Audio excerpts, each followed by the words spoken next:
हाँ बेटा, हम लोग कंजंक्शन पढ़ रहे हैं बेटा। इसमें अगला हेड लेके आए हैं। देखिए, आज हम आपको हार्डली और स्कार्सली के बारे में बताएंगे बेटा। हार्डली माने मुश्किल से, स्कार्सली माने भी मुश्किल से। हार्डली और स्कार्सली के बाद यहां जो कंजंक्शन आएगा वह व्हेन भी आएगा, बिफोर भी आएगा। एक सावधानी, व्हेन हमेशा लगा सकते हो लेकिन बिफोर हमेशा नहीं लगा सकते हो। यही अंतर समझाना है। इधर देखो फोटो क्या बनी है बेटा। हार्डली और स्कार्सली के ठीक बाद यहां पर जो वाक्य आएगा वह वाक्य इन्वर्जन स्टाइल होगा। इन्वर्जन स्टाइल हम पीछे बता चुके हैं एक बार। इन्वर्जन स्टाइल इंट्रोगेटिव स्टाइल की तरह लिखा जाता है लेकिन क्वेश्चन मार्क नहीं लगता। बस यही अंतर है इंट्रोगेटिव स्टाइल में और इन्वर्जन स्टाइल में। इंट्रोगेटिव में क्वेश्चन मार्क लगता है, इन्वर्जन स्टाइल में क्वेश्चन मार्क नहीं लगता। यानी कि यहां जो वाक्य आएगा उस वाक्य को हम इन्वर्जन स्टाइल में लिखेंगे। हार्डली और स्कार्सली के बाद यहां कंजंक्शन व्हेन भी लगेगा और बिफोर भी लगेगा। दोनों में अंतर बताया। व्हेन हमेशा लग सकता है, बिफोर हमेशा नहीं लगेगा। ऐसे कहा बेटा, hardly I reached the market, the rain started. यह वाक्य क्या है? यह वाक्य आपका गलत है। हार्डली आगे का वाक्य इन्वर्जन स्टाइल होगा और कंजंक्शन क्या लगेगा? व्हेन। अब सही करो। कैसे सही करो बेटा? यह वाक्य आपका गलत हो गया। सही करना है। क्या बने बेटा? हार्डली इन्वर्जन स्टाइल करो। इन्वर्जन स्टाइल माने इंट्रोगेटिव स्टाइल। बोलो क्या होगा? Hardly did I reach the market. अब इस स्थिति पर आप बिफोर नहीं लगाएंगे। क्या लगाएंगे? When the rain started. यह वाक्य आपका सही वर्ड। अब यहां पर आप बिफोर क्यों नहीं लगा सकते हो, यह दिमाग लगाओ। इसलिए बेटा कि देखो यह कौन सा टेंस? पास्ट इंडेफिनिट टेंस और यह भी पास्ट इंडेफिनिट टेंस।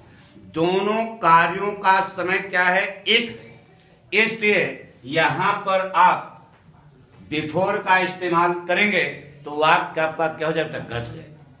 इसलिए इस वाक्य में व्हेन ही सही है। ठीक है, जैसे कहा बेटा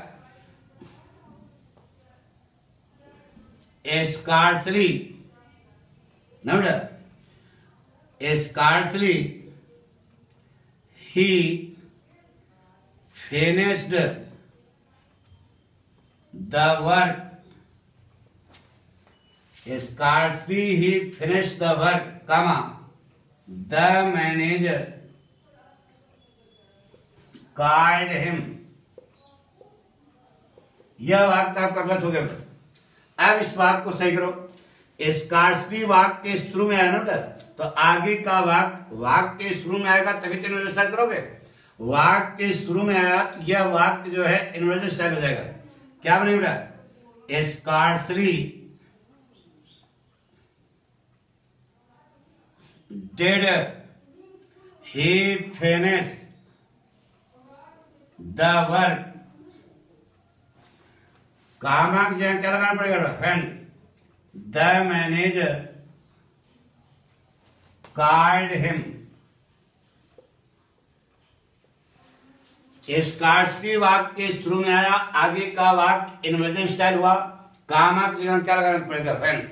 यहां पर बिफोर ना लगाना, क्योंकि बिफोर लगाने के लिए एक काम पहले होना चाहिए, एक काम बाद होना चाहिए।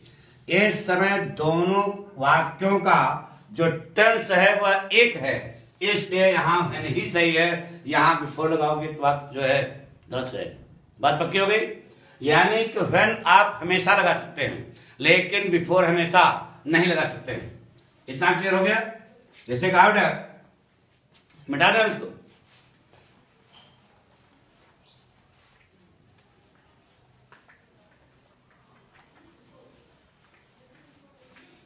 जैसे कहा बेटा, hardly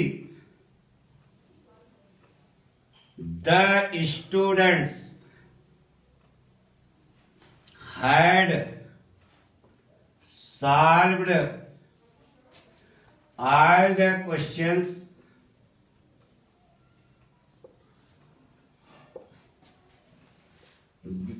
the bell rang. Hardly the students had solved all the questions the bell rang. यह वाक्य लिखा आपके सामने। अब यह आप फोटो में लाइए। पहली बात, हार्डली शब्द वाक्य के शुरू में आया, मुश्किल से जब, तो हार्डली शुरू में आया तो पहली बात तो वाक्य किस स्टाइल में होना चाहिए? इन्वर्जन स्टाइल में। जरा इसका इन्वर्जन स्टाइल करो बेटा। हैड स्टूडेंट्स के पहले आ जाएगा, had the students solved all the questions। अब यहां when लगा सकते हो और बिफोर लगा सकते हो। when तो हमेशा सही है, लेकिन बिफोर भी यहां पर आप इस्तेमाल कर सकते हो। Before the bell rang, when भी सही है, बिफोर सही है। अब इधर समझो क्यों सही है बिफोर। अब यहां पे देखो, एक कार्य पहले हुआ, यह कार्य पहले हुआ और यह कार्य बाद में हुआ। बिफोर आफ्टर पीछे पढ़ा चुके, तो वह फॉर्मूले के तहत यहां पर बिफोर लगेगा। यहां पर व्हेन भी सही है, बिफोर भी सही है। तो कहीं आपके कंपटीशन में ऐसा लिखा हो कि hardly had the student solve all the question before the bell rang, आपने रटा है कि हार्डली के बाद व्हेन आता है और जब क्वेश्चन लगा दिया बिफोर, तो आप सोचोगे वहां गलत होगा, लेकिन वहां गलत नहीं, यह गलत है। लेकिन यह वाक्य है सही है। यहां पर व्हेन भी लग सकता है और बिफोर लग सकता है, एक स्टाइल। इसी वाक्य को हम दूसरे ढंग से भी लिख सकते हैं। दूसरे ढंग से बिफोर की जगह क्या लगा सकते हो? व्हेन भी। क्या बनेगा बेटा? हार्डली ना बेटा, had the students solved all the questions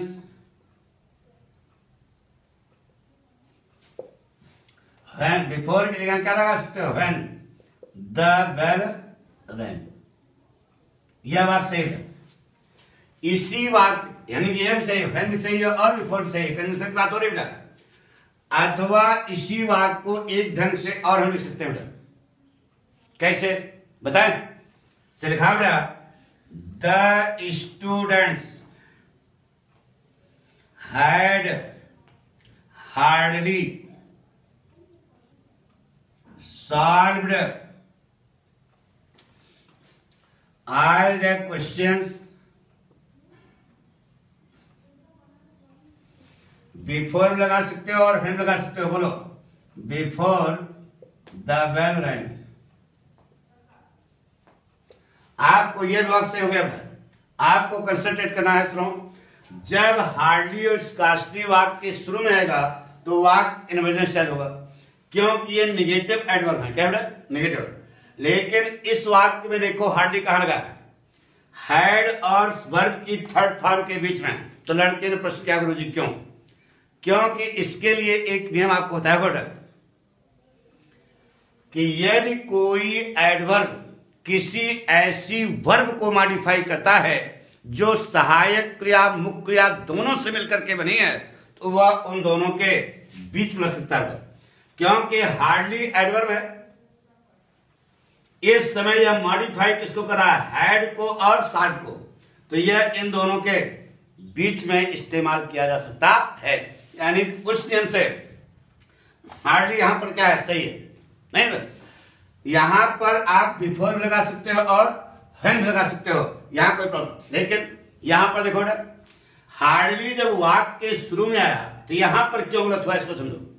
क्योंकि हार्डली एडवर्ब है। क्या बेटा? अगर यह एडवर्ब है तो इसको विशेषता ये बताएगा, विशेषता किसकी? वर्ब की। तो इस वाक्य में हैड वर्ब तो यहां आई नहीं, हार्डली के बाद नाउन आ गया। इसका मतलब यहां वाक्य गलत हो गया। हार्डली के तुरंत बाद विशेषता बताएगा वर्ब की। तो अब सिस्टम तो आप बदल नहीं सकते हो। अरे कर्ता क्रिया ये सिस्टम है वाक्य का, नहीं समझे? तो इसमें से कौन सा भाग इधर ले आओगे इसको भी चारा मिल जाए। तो हार्डली को चारा मिलने के लिए हार्डली के बाद वर्ब आनी चाहिए ना, तो यह वर्ब जो है यहां पर आ जाती है इन्वर्जन स्टाइल से लिखा जाता है। लड़का पूछ सकता है कि जब वाक्य के शुरू में आया तो आपने इन्वर्जन स्टाइल क्यों किया, ये बताइए। तो वह बता रहे हैं बेटा कि हार्डली एडवर्ब है, यह विशेषता बता रहा है, ये विशेषता बताएगा किसकी, वर्ब की। तो इसको चारा मिलना चाहिए ना वर्ब की विशेषता बताने के लिए। और वाक्य के शुरू में आप लगाए हो तो इसका मतलब आप यहां पर सार्ड को तो इधर नहीं ले आ सकते हो, लेकिन हैड को इधर ले आ सकते हो। तो इसको इसलिए इन्वर्जन स्टाइल होता है, ठीक है। और यहां पर क्यों सही है, क्योंकि सहायक क्रिया और मुख्य क्रिया के बीच में लगा है, इसका मतलब यह वाक्य क्या है, सही हो गया। यानी कि इस वाक्य को हम 3 ढंग से सही कर सकते हैं बेटा, और यह तीनों आपके दिमाग में होना चाहिए, क्योंकि कंपटीशन में, हर कंपटीशन में यह पूछा जाता है और पेपर बनाने वाला यह जानना चाहता है कि बच्चे को जानकारी है कि नहीं, ठीक है। तो ये 3 एक देखो बेटा,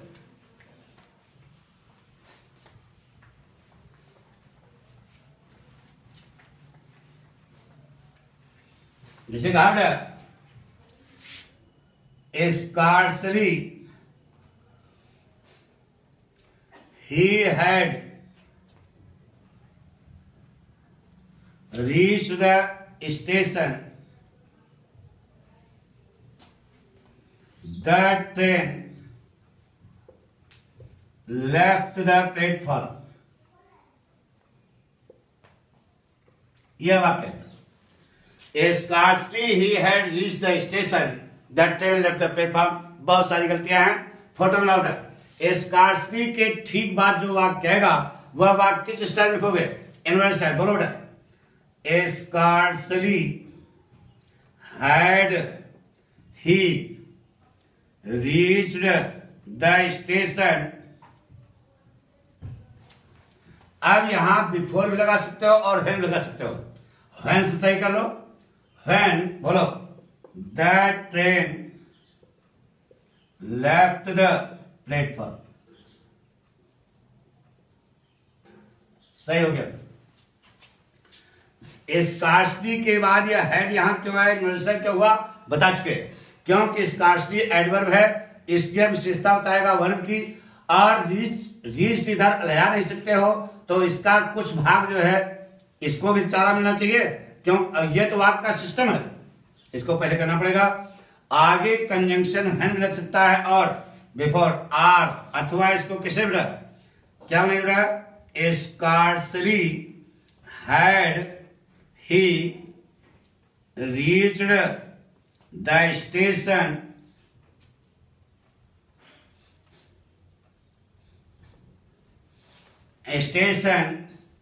before before the train left the platform।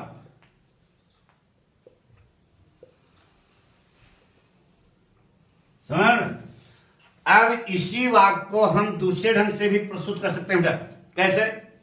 अरे भाई स्कार्सली एडवर्ब है, वह हम सहायक क्रिया मुख्य क्रिया के बीच में लिख सकते हैं, नहीं सर?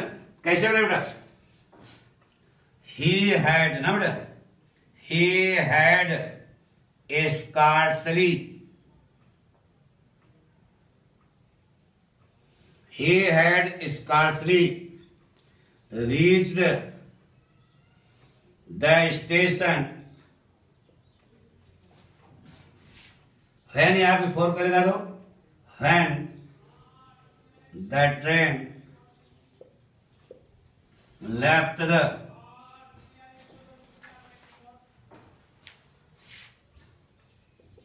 प्लेटफॉर्म। यानी कि वाक्य 3 ढंग से लिखा सकता है। Scarcely had he reached the station when the train left the platform। Scarcely had he reached the station before the train left the platform। क्योंकि ये पास्ट परफेक्ट है, पास्ट इंफिनिटिव फोर सही है। He had scarcely reached the station when the train left the platform। यानी कि आपका वाक्य 3 ढंग से सही हो सकता है, ठीक है। नहीं समझना, बना लोगे पक्का। तो ये हमने बताया आपको हार्डली और स्कार्सली के बारे में, यानी कि यह कितने ढंग से सही किया जा सकता है ये बताया। ओके, बाकी अगले